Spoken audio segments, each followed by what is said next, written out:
Hello ladies and gentlemen, and welcome back to the Flipped Classroom. Today we're going to talk about the scientific method. Now the scientific method is how scientists investigate and experiment to learn new things. And these are a lot of things that we're going to do this year in our class. We're going to investigate, research, and experiment to learn things we don't already know. Now there are 6 steps to the scientific method, but today we're only going to talk about 1 and 2. The very first step of the scientific method is you need to ask a scientific question.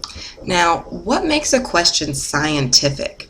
There's lots of different questions out there. What are we going to eat for dinner? Are we going to have homework tonight? Why is the sky blue? But what makes a question scientific is if it's testable. Testable means, this right here, testable, just means that you can experiment on it. So you can do trials and research and experiments in labs to find out if something is true or false. That's what makes something testable. So here's a bad example of a scientific question. Can I make my model volcano erupt? That's a yes or no question. Yeah, you can actually do the eruption, but there's really nothing to test. You're not trying to change anything. You're just mixing things together to see what happens. This is a better example of a scientific question. What mixture of materials will make the biggest model volcano eruption? So you are trying to figure out, okay, what can I put together? What amount of baking soda versus what amount of vinegar? What is it that's going to make the biggest eruption? So you would be changing things. Say, I'm going to put in more vinegar, or I'm going to try a different type of vinegar, or a different type of baking soda, and you're looking to see how big the eruption is. So that is a better scientific question. These are often, guys, going to be what and how questions, not can I or will I or things like that. It's what makes this happen, or how does this happen? That is what makes a good scientific question. Now, once you have your good scientific question, you need to write a hypothesis. Now, this is pronounced hypothesis. If you want to remember how to spell it, you just think hypothesis. Okay, a hypothesis is a guess. No. Oh my gosh, guys, that's one of my biggest pet peeves. No, it's not a guess. I know that's what a lot of people have been taught. They've even been taught that it's an educated guess. That's not really true.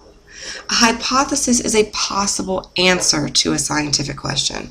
So if my scientific question is, how can I make the biggest volcanic eruption with a model volcano, my hypothesis is going to be the answer that I think is true. Now, your answer can be a guess, but it has to be based on prior scientific knowledge. You can't say, I think that if I mix baby oil in there, it'll make it bigger because it sounds cool. No, it has to be something that has some sort of basis with truth. Now, there's a specific format for writing a good hypothesis. It's called if, then, because. You go, if I test one thing, you're only ever testing one thing, then I am looking for one thing to happen because of a good reason.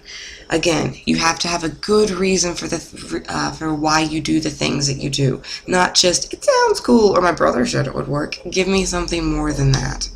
So here's a good example of a hypothesis, guys. If I water my cactus every day, then it will not live very long because cacti live in the desert and don't need water every day.